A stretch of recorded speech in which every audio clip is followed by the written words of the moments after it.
Morning बच्चों। आज के इस लेक्चर में हम लोग बात करेंगे टाइप ऑफ सॉलिड। किसकी बात करेंगे? टाइप ऑफ सॉलिड की बात करेंगे हम। टाइप ऑफ सॉलिड में जो मॉलिक्यूल्स होंगे, एटम्स होंगे, आयंस होंगे, वो स्फेरिकल शेप के होते हैं, जिनकी रेडियस क्या होती है? स्मॉल आर होती है। ठीक है ना? जिनकी रेडियस कितनी होती है? स्मॉल आर होती है, ये आप जानते हैं। ठीक। अगर मैं दो सेम एटम की बात करूं तो उसके बीच की जो इक्विलिब्रियम डिस्टेंस होगा वो कितनी हो जाएगी? आर प्लस आर कितना होगा? 2r होगा। ये देखिए, ये मैंने बनाया, इसकी रेडियस, दोनों की रेडियस r है, टोटल करूंगा तो 2r आएगा। ठीक है ना? अगर जो डिफरेंट टाइप के एटम हो, उनकी रेडियस r1 और r2 हो, तो टोटल कितना होगा? r1 plus r2। इसी डिस्टेंस को हम नियरेस्ट नेबर डिस्टेंस कहते हैं। क्या बोलते हैं बच्चों? इसी डिस्टेंस को क्या बोलते हैं? नियरेस्ट नेबर डिस्टेंस कहते हैं। जब हम क्या करते हैं कि नियरेस्ट नेबर डिस्टेंस कैलकुलेट करेंगे, first nearest neighbour, second nearest neighbour, third nearest neighbour, तो हम वहां पर क्या करेंगे? यूज करेंगे। ठीक है ना? तो in solid state of physics इसे क्या बोलते हैं? नियरेस्ट नेबर डिस्टेंस कहते हैं। ओके। और इसमें क्या होता है? जो इंटर एटॉमिक फोर्स होता है, क्या होता है? स्ट्रांग होता है इन सॉलिड में, क्योंकि ये क्या होते हैं? इसके जो एटम होते हैं क्लोजली पैक्ड होते हैं। ये क्या होते हैं? क्लोजली पैक्ड होते हैं। और ये कितने टाइप के होते हैं सॉलिड? 2 टाइप के होते हैं बच्चों। ये कितने टाइप के होते हैं? 2 टाइप के होते हैं। वो कौन कौन होते हैं वो हम देख लेते हैं। यानी ये जो पहला नंबर है हमारा, क्रिस्टलाइन सॉलिड, और दूसरा क्या है? एमॉर्फस सॉलिड होता है। ठीक है ना? क्रिस्टलाइन सॉलिड और एमॉर्फस सॉलिड होता है। और आइए हम इसको क्या करते हैं, डिटेल से एक एक करके ब्रीफ में इसे हम क्या करते हैं?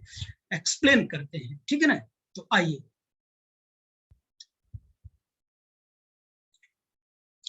तो हमने एक तरफ लिखा क्रिस्टलाइन सॉलिड, दूसरी तरफ लिखा एमॉर्फस सॉलिड। मैंने यहाँ पे फिगर चिपका रखा है, आप देख रहे हैं। एक में क्या है? क्रिस्टलाइन सॉलिड है, दूसरे में एमॉर्फस सॉलिड है।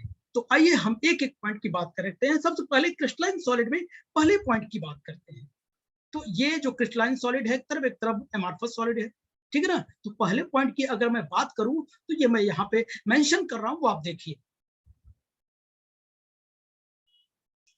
ये क्या होता है? रेगुलर अरेंजमेंट होता है। Regular arrangement for long range. ये क्या होता है? रेगुलर अरेंजमेंट होता है for long range. Long range के लिए क्या होता है? रेगुलर अरेंजमेंट होता है। इस फिगर में आप देख सकते हैं जो एटम्स हैं वो क्या है? रेगुलरली अरेंज्ड हैं। रेगुलरली क्या है? पीरियोडिक अरेंजमेंट है। ये देख सकते हैं, ऊपर आप फिगर में देख सकते हैं क्रिस्टलाइन सॉलिड। ठीक है ना? और नीचे जो चैन टाइप का बना है उसमें भी आप देख सकते हैं ये क्या है? रेगुलरली क्या है? ये अरेंज्ड है। ठीक बच्चों, आप देख रहे हैं, ये देख रहे हैं ना? ये मेरी पेन देख रहे होंगे आप लोग। ये देखिए, रेगुलर अरेंजमेंट है, रेगुलर अरेंजमेंट है, रेगुलर अरेंजमेंट है, रेगुलर अरेंजमेंट है। ये क्या करते हैं कि पीरियोडिक है, रेगुलर अरेंजमेंट है। ठीक है ना? ऐसे देखिए, ये जो चैन बनी है, ये क्या है? रेगुलर अरेंजमेंट है। ये चैन ऐसे टूटेगी नहीं, चलती चली जाएगी। ठीक है ना? Atom vibrate in place in fixed pattern. Fix pattern में ये एटम क्या करते हैं? वाइब्रेट करते हैं। लेकिन अगर एमॉर्फस सॉलिड की बात करूं, ये भी रेगुलर अरेंजमेंट होता है, लेकिन फॉर शॉर्ट रेंज के लिए होता है। बहुत कम डिस्टेंस के लिए क्या होता है कि रेगुलर अरेंजमेंट होता है। Regular arrangement for short range. Short range के लिए क्या होता है? रेगुलर अरेंजमेंट होता है। आप फिगर में आप देख सकते हैं, एमॉर्फस सॉलिड में आप देख रहे हैं जो चैन बना है वो क्या है कि बहुत क्या कहते हैं, कुछ दूरी तक सही बना है, उसके बाद इरेगुलर हो जा रहा है। क्रिस्टलाइन से एमॉर्फस से आप क्या कर सकते हैं?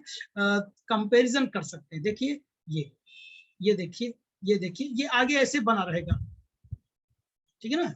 ऐसे आगे की ओर बनता रहेगा। और ऊपर वाले फिगर में भी देख सकते हैं आप, क्या है कि बहुत शॉर्ट रेंज के लिए क्या है कि वो अरेंज है। ठीक है ना? इसलिए ये क्या है? एमॉर्फस सॉलिड है। ठीक, ये क्या है? एमॉर्फस सॉलिड है। तब आइए हम लोग अब क्या करते हैं? नेक्स्ट पॉइंट की बात करते हैं हम लोग। ठीक बच्चों, तो जो हमारा नेक्स्ट पॉइंट है वो क्या है? ये जो क्रिस्टलाइन सॉलिड होता है वो क्या होता है, शार्प मेल्टिंग पॉइंट होता है। शार्प मेल्टिंग पॉइंट का मतलब क्या है, अगर हमने 500 डिग्री टेम्परेचर दिया, उसी टेम्परेचर पर क्या हो जाएगा, वो मेल्ट हो जाएगा। लेकिन एमार्फस में ऐसा नहीं होता है। एमार्फस में क्या होता है, over a range of temperature होता है। 500 डिग्री दिया, 500 डिग्री मेल्ट नहीं होगा, 600 700 में, यानी कुछ रेंज लेगा, इतना जानते रहो, ठीक है ना। ये 500 डिग्री पर क्या हो जाएगी, मेल्ट हो जाएगा, लेकिन ये नहीं होगा, एमार्फस सॉलिड नहीं होगा, वो over the range of temperature होगा, ठीक है ना। इसकी मेल्टिंग पॉइंट क्या होगी, बहुत शार्प होगी। नेक्स्ट पॉइंट की बात करता हूं, ये एक डिफरेंट शेप का होता है, क्योंकि ये रेगुलर अरेंजमेंट होता है, इसका जो शेप होता है वो क्या होगा, वो डेफिनेट होगा, फिक्स शेप का होगा। नेक्स्ट नंबर, इसे अगर मैं कट करूं तो इसका एज क्या होगा, शार्प एज होगा। शार्प एज मतलब क्या, स्मूथ होगा, चिकना होगा। अगर मैं ये कोई क्रिस्टल लिया, अगर इसको मैं कट कर दूं, इसका जो एज आएगा वो बहुत चिकना टाइप का रहेगा, बहुत चिकना रहेगा, यानी उबड़ खाबड़ नहीं रहेगा, ठीक है ना, चिकना रहेगा एकदम।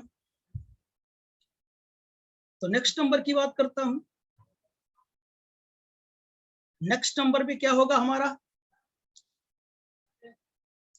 ये क्या होता है, एन आइसोट्रोपिक इन नेचर होता है। एन आइसोट्रोपिक यानी इसकी जो फिजिकल प्रॉपर्टी होती है, अलग अलग डायरेक्शन में क्या होगी, अलग अलग होगी फिजिकल प्रॉपर्टी। एन आइसोट्रोपिक कहते हैं इन नेचर, ठीक है ना। और इसे हम लोग क्या बोलते हैं, ट्रू सॉलिड भी बोलते हैं। क्या बोलते हैं बच्चों, इसे ट्रू सॉलिड भी बोलते हैं, ट्रू सॉलिड। अब आइए मैं एमार्फस सॉलिड की ओर चलता हूं।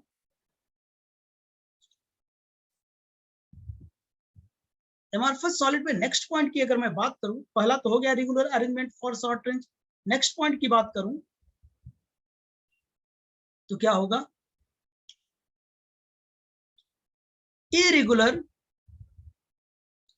इरेगुलर शेप होगा, क्योंकि शॉर्ट रेंज में अरेंजमेंट होता है, शॉर्ट रेंज तक ठीक रहेगा, बाकी क्या हो जाएगा, इरेगुलर शेप हो जाएगा।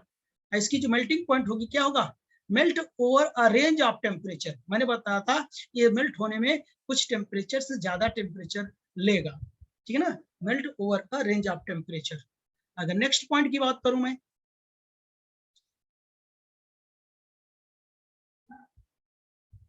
अगर मैं इसे कट कर दूं तो क्या हो जाएगा, इसका जो एज आएगा वो कैसा आएगा, रफ एज आएगा, यानी रफ टाइप का, खुरदुरा टाइप का होगा, on cutting, rough edge on cutting, ठीक है ना।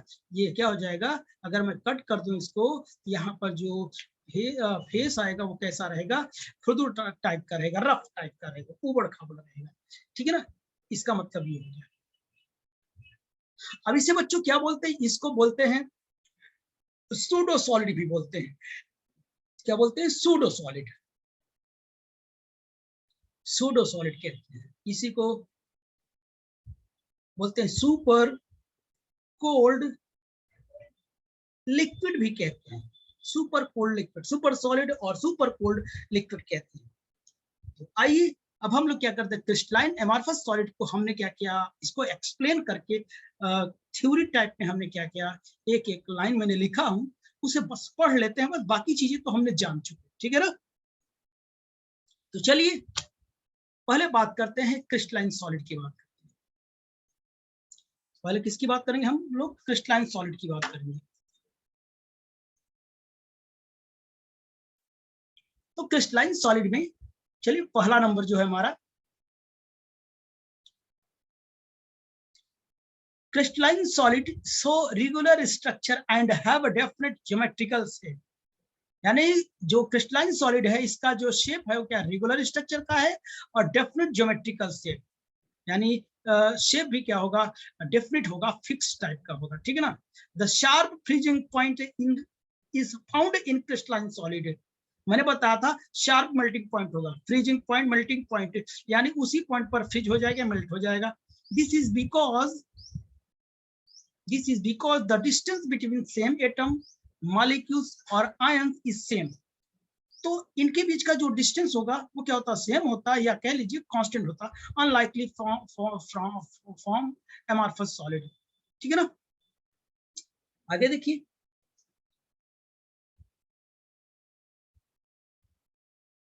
आगे देखता हूं, the heat of fusion is definite, जो हीट ऑफ फ्यूजन होता क्या, डिफिनिट होगा और फिक्स होगा, and regularly in crystal lattice remain same, और क्या होगा, ये क्रिस्टल में हमेशा सेम होगा, एंड क्या होगा, आइडियल होगा। नेक्स्ट नंबर की बात करूं,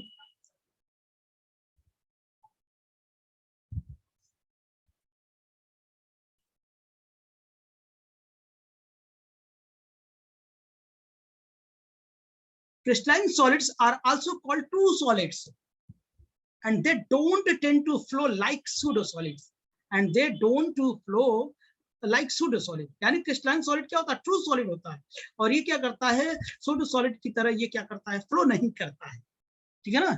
next number, when we cut a crystal solid, फिर से लिखो, when we cut a crystal solid with a knife we obtain a flat and smooth surface। मैंने बताया था ना, अगर मैं क्या करते हैं, इस क्रिस्टल को कट करूं तो सरफेस क्या मिलेगा, स्मूथ और सरफेस मिलेगा।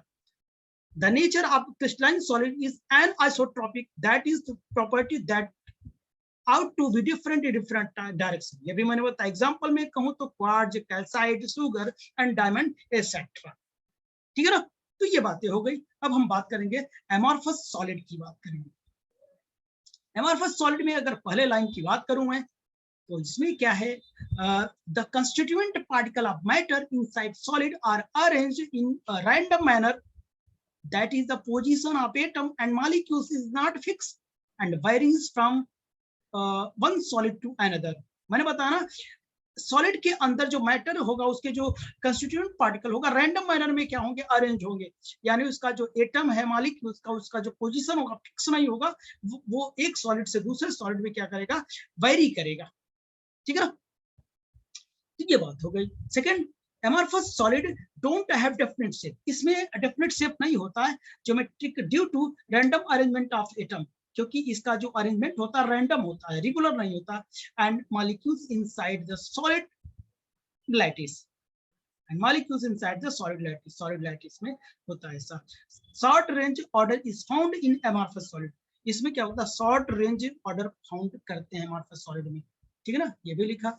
The amorphous solid are also called pseudo solid or super cold liquid because they don't form a crystalline। ये pseudo solid कहते हैं क्योंकि ये क्या होता है कि सुपर कोल्ड लिक्विड होता है, क्योंकि ये क्रिस्टलाइन फॉर्म नहीं करते हैं, ठीक है। Structure and has the ability to flow, crystalline solid crystalline structure and has the ability to flow, ठीक है ना, और ये फ्लो रखने की। नेक्स्ट नंबर की बात करता हूं, the nature of amorphous solid is isotropic in nature। Nature में आइसोट्रॉपिक होता है क्योंकि इसकी प्रॉपर्टी ऑल डायरेक्शन में comes out to be same, तो सभी डायरेक्शन में इसकी प्रॉपर्टी क्या होती है, सेम होती है। जैसे मैं एग्जांपल की बात करूं तो ये हमारा example, refractive index of amorphous solid is same. अगर मैं रिफ्रैक्टिव इंडेक्स देखूं किसी मैटर का, तो क्या होगा, वो ऑल डायरेक्शन में क्या होगा, रिफ्रैक्टिव इंडेक्स सेम होता है, ठीक है ना। Amorphous solid don't show sharp melting point, मैंने इसकी बात बताया था, ये over a range of temperature काम करता है, शार्प मेल्टिंग पॉइंट नहीं होता है। मेल्ट होने के लिए क्या होता है, कुछ ना कुछ क्या होता है, टेम्परेचर रेंज लेता है, because of regular packing of amorphous solid, इसका irregular packing of amorphous solid की वजह से इरेगुलर होता है, इसलिए ज्यादा टेम्परेचर लेता है। When we cut an amorphous solid we find the broken constituent particle to be irregular in shape and geometry। अगर मैं इसमें कट कर दूं तो हमने बताया ना कि इसके एज पर क्या होगा, उभरे हुए रहेंगे, जो पार्टिकल होते हैं निकले हुए रहेंगे, यानी क्या होंगे, उबड़ खाबड़ टाइप के होंगे, रफ टाइप के होंगे। Amorphous solid are unsymmetrical in nature, nature में अनसिमेट्रिकल होता है, क्यों, due to the irregular packing of atom and molecules inside the solid lattice. Solid lattice में इरेगुलर पैकिंग की वजह से वो क्या होते हैं, अनसिमेट्रिकल दिखते हैं। Amorphous solid don't have fixed heat of fusion, इसमें जो हीट ऑफ फ्यूजन होता है फिक्स नहीं होता, because absence of sharp melting point, क्योंकि इसमें मेल्टिंग पॉइंट शार्प नहीं होता है। इसलिए अगर एग्जांपल की बात करूं मैं, तो है हमारे पास एग्जांपल में क्या है, प्लास्टिक है, ग्लास है, रबर है, मेटेलिक ग्लास है, पॉलीमर्स है, जेल है, एसेप्टर। ठीक है ना। तो आई होप कि ये टॉपिक आपको समझ में आया होगा बच्चों। ठीक है ना। तो बस आज के लिए इतना ही, हम आगे पढ़ेंगे कुछ नए टॉपिक। ठीक है ना। ओके, तब तक के लिए बाय।